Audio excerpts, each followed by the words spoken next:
बिहार की राजनीति में इन दिनों एक ऐसा सवाल तैर रहा है जिसने पटना के सचिवालय से लेकर गांव जवार की चौपालों तक हलचल मचा दी है। क्या बिहार में पिछले 10 सालों से चला आ रहा शराबबंदी का सबसे बड़ा कानून अब इतिहास बनने जा रहा है? क्या वो फैसला जिसे सरकार अपनी सबसे बड़ी उपलब्धि मानती थी अब खजाने पर बोझ साबित हो रहा है? और सबसे बड़ा सवाल, क्या बिहार की सड़कों पर बहुत जल्द शराब की नाकेबंदी खत्म होकर एक नए रंग रूप और कड़े नियमों के साथ इसकी कानूनी बिक्री शुरू होने वाली है? नमस्कार, आप देख रहे हैं वाइबिन बिहार झारखंड। मैं हूं आपके साथ मुदिता त्रिपाठी। बात साल 2016 की है, जब बिहार में शराबबंदी लागू हुई थी। मकसद था घरों में शांति, महिलाओं की सुरक्षा और सामाजिक सुधार। लेकिन आज करीब एक दशक बीत जाने के बाद जब हम इस पूरी नीति की पड़ताल करते हैं तो तस्वीरें कुछ ऐसी निकलकर सामने आती हैं जो किसी को भी सोचने पर मजबूर कर दे। कागजों पर बिहार एक ड्राई स्टेट है, यानी जहां शराब की एक बूंद भी मिलना मना है। लेकिन हकीकत क्या है?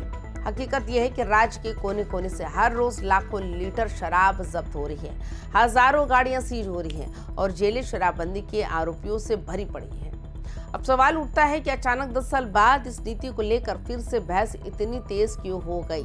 क्यों अचानक ये चर्चा होने लगी इस बैन को हटाकर एक रेगुलेटेड मॉडल लाया जाए? इसके पीछे कोई कोरी बयानबाजी नहीं, बल्कि एक बेहद चौंकाने वाली स्टडी रिपोर्ट है जिसने सरकारी महकमों की रातों की नींद उड़ा दी। National council of employed economics research यानी NCAER की एक ताज़ा और बेहद सनसनीखेज रिपोर्ट सामने आई थी। इस स्टडी के आंकड़े बताते हैं कि शराबबंदी की वजह से बिहार को हर साल अपने कुल राजस्व का करीब 14 से 15% हिस्सा गंवाना पड़ रहा था। जरा सोचिए, 14 से 15% रेवेन्यू का घाटा कोई छोटा मोटा आंकड़ा नहीं होता। अगर हम पिछले 10 सालों का हिसाब जोड़ें तो ये आंकड़ा 30,000 करोड़ रुपए से भी काफी ऊपर चला जाता है। अब जरा फ्लैशबैक में चलते हैं। जब 2015 और 16 का दौर था, उस वक्त शराब पर लगने वाले एक्साइज टैक्स से बिहार सरकार के खजाने में करीब 3,142 करोड़ रुपए हर साल आते थे। ये राज्य की कुल GDP का लगभग 1% हिस्सा हुआ करता था। लेकिन जैसे 2016 में पूर्ण शराबबंदी का फरमान आया, ये रेवेन्यू अगले ही साल घटकर महज 30 करोड़ रुपए पर सिमट गया और उसके बाद लगभग जीरो हो गया। तो क्या इस खजाने के नुकसान से बिहार में शराब बिकना बंद हो गई? यही सबसे बड़ा और कड़वा सच है।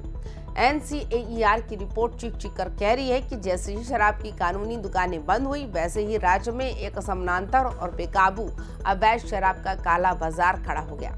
जो पैसा कभी सरकारी खजाने में जाकर अस्पताल, स्कूलों, चमचमाती सड़कों और युवाओं के रोजगार पर खर्च हो सकता था, वो पैसा आज माफियाओं, तस्करों और अवैध नेटवर्क की जेबों में जा रहा है। आप खुद सोचिए, बिहार के नक्शे को देखिए।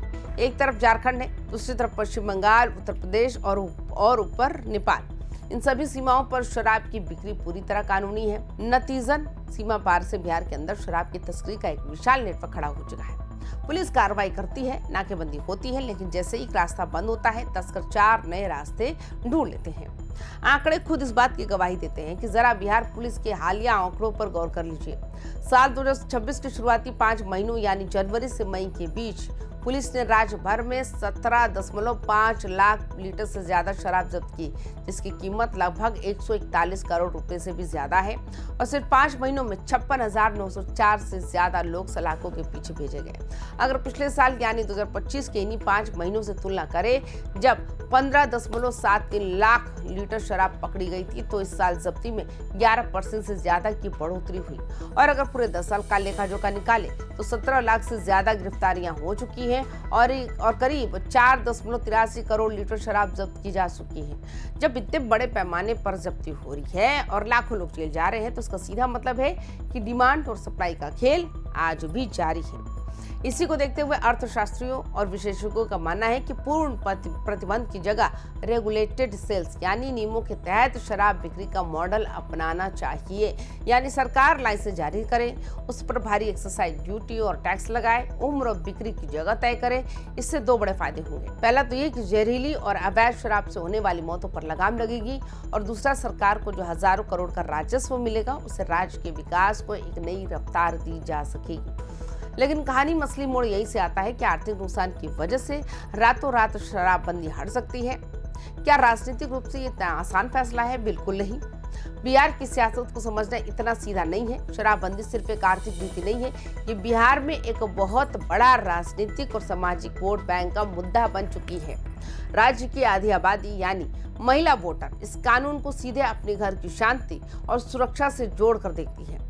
यही वजह है कि सत्ताधारी जनता दल यूनाइटेड आज भी इस कानून को हटाने की बिल्कुल मूड में नहीं दिखती। जेडीयू का साफ मानना है कि सामाजिक सुधारों की कीमत पैसों से नहीं आंकी जा सकती। तो आखिर अब आगे क्या होने वाला है? क्या बिहार सरकार अपने इस सबसे बड़े फैसले पर यू टर्न लेगी? समीकरण इशारा कर रहे हैं, भले ही सरकार आधिकारिक तौर पर अभी ये ना कहे कि शराबबंदी हट रही है, लेकिन पर्दे के पीछे आर्थिक दबाव इतना ज्यादा बढ़ चुका है कि नीति में बड़े बदलावों की स्क्रिप्ट लिखी जाने लगी है। हो सकता है आने वाले दिनों में टूरिज्म स्पॉट्स, 5 स्टार होटलों या विदेशी मेहमानों के लिए नियमों में छूट का रास्ता निकाला जाए, या फिर गुजरात की तर्ज पर कोई नया परमिट सिस्टम देखने को मिले। 10 साल का ये लंबा दौर गवाह है कि केवल कानून बना देने से बुराइयां खत्म नहीं होती, जब तक कि उसका सही क्रियान्वयन यानी प्रोसेस ना हो। आज बिहार एक ऐसे मोड़ पर खड़ा है जहां एक तरफ हजारों करोड़ के राजस्व का नुकसान और बढ़ता हुआ काला बाजार है, तो दूसरी तरफ सामाजिक सुधार का वो वादा जो 10 साल पहले किया गया था। आपको क्या लगता है, क्या बिहार में शराबबंदी को पूरी तरह से खत्म कर देना या टैक्स का जो पैसा है वो राज्य के विकास में इस्तेमाल होना चाहिए?